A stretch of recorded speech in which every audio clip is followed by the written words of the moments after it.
Well, the win streak is over for the Toronto Raptors as they fall 121-110 to the Miami Heat.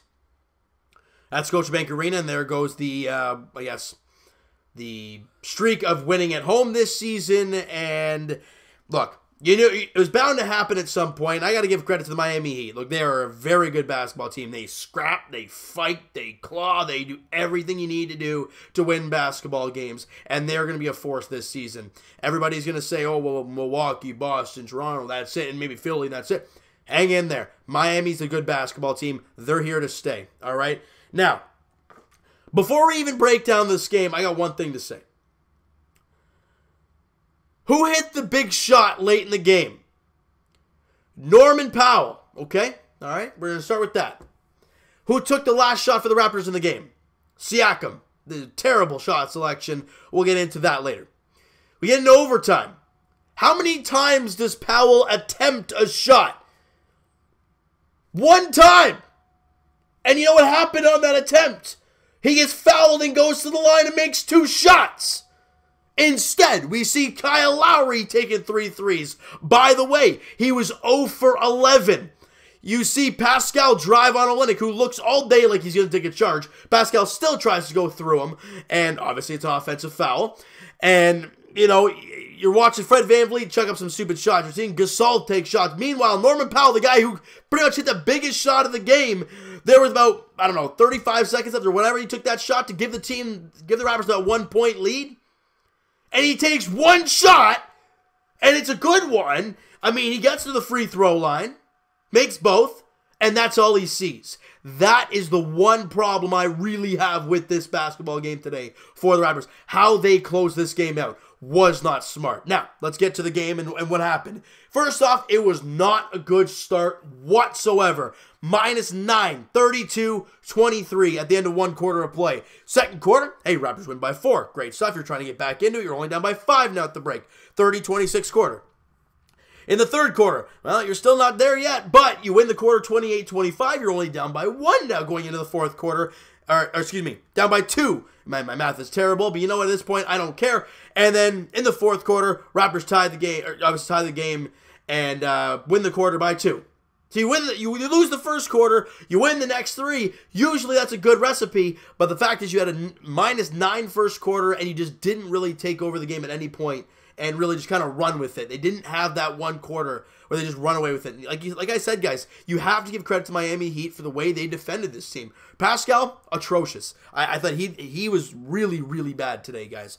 Again, 15-12, I know it's technically a really bad game, but he shot 5 of 14, missed both threes he took. Again, -50 was on the floor. I didn't think he was a great defender out there, was Pascal today. And, obviously looked very tentative offensively. Bam Adebayo is a big man. He's an active guy. He's a really good defender. And you saw it today on Pascal. He really made him work. Now, big story coming into the game. Kyle Lowry making his return to the court for the Raptors. And early numbers suggest, hey, it doesn't look too bad. 12 points, 11 assists, 6 rebounds. Hey, that's, double-double and 6 boards. And 8 of 8 from the free throw line. Had a steal, had a block. All those look perfect until you look at the field goal percentage. Kyle Lowry shot 2 of 18 and 0 of 11 from 3. Once again, 0 of 11 from 3, and he took 3 threes in overtime. Bad shot selection, people. I'm sorry. Not the guy you want shooting that ball. Now, let's get to this, let's go right to the dying, 5 minutes of this game, because this is where things really started to get going and really started to take full. The Raptors were down by 8. Things weren't going well. Nick Nurse calls the timeout. And lo and behold, Norman Powell makes a couple big shots. I think one was a 3, and then one was a lay-in. Does a really good job. He attacking the lane, making his threes. He did a really good job. And obviously, like I said, down by 2 late in the fourth quarter. 35 seconds left. Lowry, I think it was Lowry or Fred VanVleet, kicks it to the corner to Powell, takes the 3, knocks it down. Tons of emotion in the building. Everyone's feeling it. And you know what happens? How long did it take them to decide if they even wanted a review? I mean, my good, I counted. It was at least 5 minutes of 4 guys standing in a circle saying, hey, do we want to review this? Did you see something? Do you see something? How long does it take? Then they review it. Takes another 5. All the momentum, all the energy in the building, completely gone. Right? And they end up saying, well, it was a 3. Okay, well, that's nice. We have the 1-point lead. Then Jimmy Butler drives, as you expect, looking for the foul, because that's just what he does. Marc Gasol goes straight up. Jimmy Butler goes into him. If I'm not mistaken, that's not a foul. That's either a play on or an offensive foul. Instead, Gasol gets called for the foul, and Butler goes to the line, taking 2 shots. He makes 1, misses the other. We're tied at 108. Coming down the floor, Pascal gets the ball, okay? And in my head, I'm thinking, I don't want him taking a shot right now. He has struggled mightily, and they have played hard on him. But he tries to back down Adebayo, tries to spin by him, which he almost did. Got fouled a couple times, no call, of course, and turns the ball over. By the way, there was 2 or 3 guys on him by the time he, lost the ball. Once again, 2 or 3. You know what that means? Someone's open. You think Norm was open? Again, you feed the hot hand. Why did Jimmy Butler get the ball and run with it there in overtime? He was hot. They gave it to him, and he went with it, and he got him the W. Now, again, I don't agree with him taking a 3. Jimmy Butler late in that game, for the win, really, he misses it. Go to overtime. We're all thinking, wow, we haven't shot the ball very well, and we're heading to overtime? Okay, I find a way, guys. I guess they're playing better. And in overtime, everything collapses. Once again, Lowry taking 3s. Powell doesn't touch the basketball at all. Turnovers, Jimmy Butler away, and he scores 8 straight. And just like that, 55 seconds into overtime, that 108-108 is now 116-108 Miami.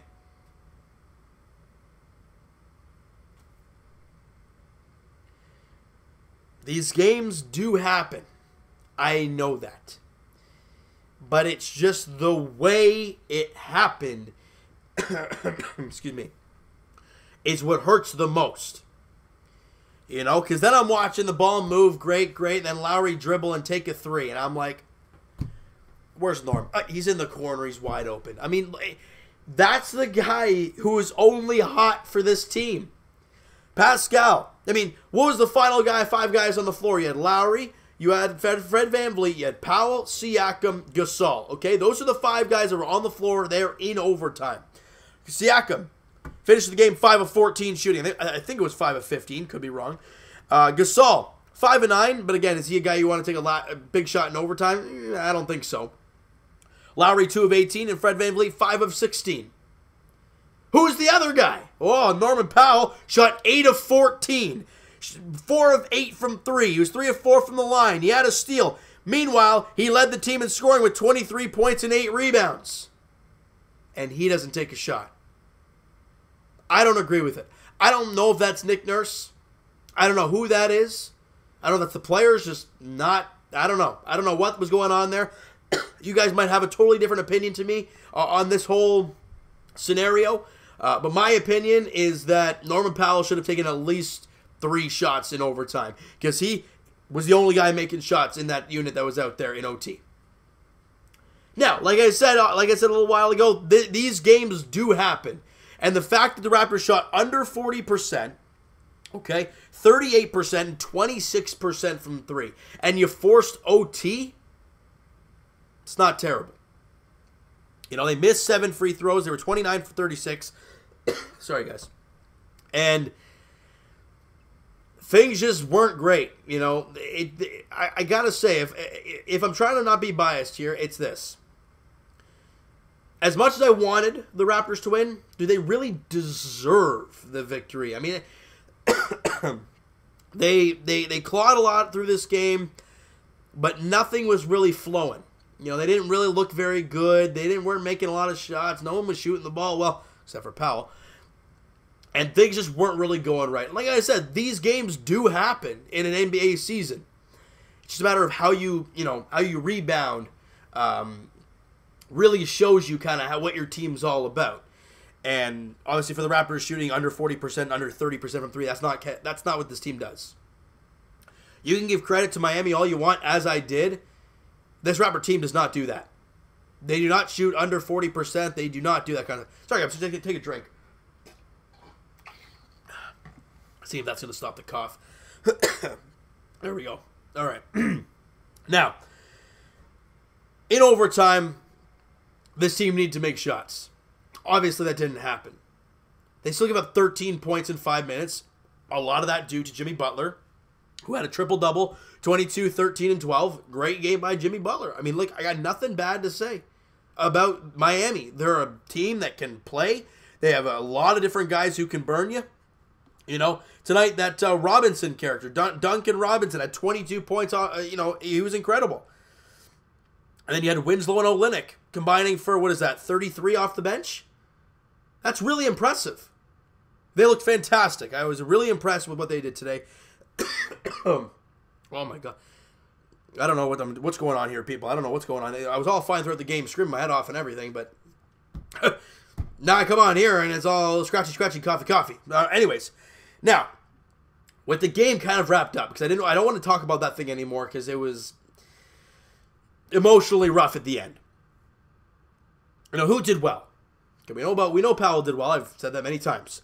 Serge Ibaka, I thought he played pretty well. He was 13 points, 9 boards on 4 of 8 shooting, 2 of 3 from 3, 3 of 4 from line, had a block in the game, and into only 22 minutes. Again, you think to yourself now, well, should Gasol have played in the overtime? I mean, the defense he brings and the ball movement he brings, you do want that.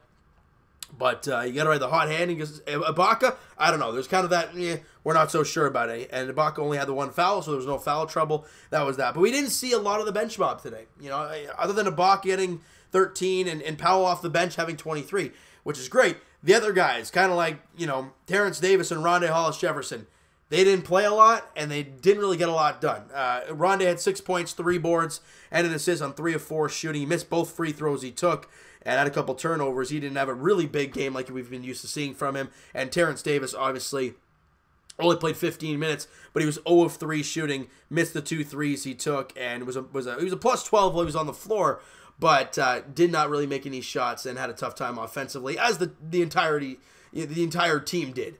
But again, like I said, these games are going to happen, people. Did I have my little freak out about what I thought in overtime? Yeah. And can you guys have your little freak out about what happened? Absolutely. But what we do have to do is move on. You know why? We have a really big test next game. Obviously, on Thursday, 7:30 tip-off at Scotiabank Arena. The Raptors welcome in James Harden and the Houston Rockets, and Russell Westbrook and the Houston Rockets. So you have them, and then you have Philly on Sunday in Philly. So there's no time for resting. You don't have a New York coming in. You don't have any of those guys coming in for a little while. You got to fight. You got to claw. You got to find a way to get back at it. However, what we've learned, and I think we can all agree on this, what we have learned from this Raptors team is one day when they don't shoot great, the next game, they find a way. I mean, look at that Utah game. They struggled mightily in that Orlando game, shooting the ball. They couldn't make a shot to save their life. And then in that game against Utah, they scored a season best in the first half. So today was a sluggish performance offensively. And Houston, I wouldn't say they're a great defensive ball club. I don't think they are. We all know James Harden's not the greatest defender. Yeah, they're middle of the pack. They give up almost 110 points a game, but their offense is big. The Raptors' defense has to be better than it was today. A lot of easy buckets. They got to be better against Harden and Westbrook. You let those guys ball, they'll kill you. Ask a lot of the teams in the league. Ask the Western Conference that has been dominated by those guys for quite some time. All right, it's going to be a crazy one. Houston is 13-6 on the year. I think is their game over today though. No, it's not. So they're going to be 14-6 as they're beating up on DeMar DeRozan San Antonio Spurs. And I had a quick question for you guys. I've seen all over Instagram and on Twitter and whatnot that DeMar DeRozan, it seems to be, if San Antonio continues to struggle, that he might get shipped out. Obviously, they're going to lose today, and they're going to be 7-15 on the year with DeMar DeRozan's departure probably imminent out of San Antonio. We've heard a lot of rumblings that Toronto is a destination that DeRozan could possibly come to. What do you guys think? I don't know how to feel. I love what we got going on here. This team looks really good. When they're playing like a cohesive unit. Not like tonight, but again, it happens. But does DeMar DeRozan coming in kind of disturb things? I mean, it's Debo. He's the guy that we've all loved for many, many years.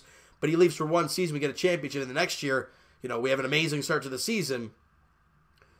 Do you want DeMar DeRozan back? And at what cost? Because you know it's going to be a first-round pick. You know it's going to be either Ibaka or Gasol. And before you say, it's okay to trade Gasol, hang in there. When Gasol got traded here last year, the Raptors were one of the best three-point shooting teams in the league. They started this year, before today's game, the best three-point shooting team in basketball.